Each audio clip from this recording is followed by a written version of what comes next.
ഒന്നിച്ചുള്ള ഒരു റൂമിലാണ് നമ്മൾ ഇരിക്കുന്നത്. ഓരോരുത്തരായിട്ട് പറഞ്ഞിട്ടുള്ളൂ, അങ്ങനെ ഒരു ത്രില്ല് കിട്ടുള്ളൂ, എങ്കിലും ഒരു ഫീൽ വരുള്ളൂ.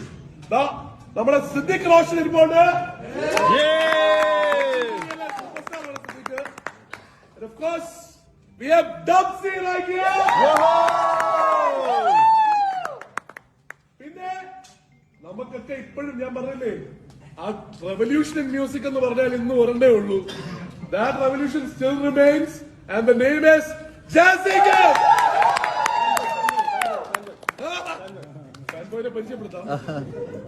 ഇനി തൊട്ട് ടൊവിനോ എന്ന് വിളിച്ച് പരിചയപ്പെടുത്തണോന്ന് അറിഞ്ഞൂടാ, മണിയെന്നോ അജയെന്നോ വിളിച്ച് പരിചയപ്പെടുത്താൻ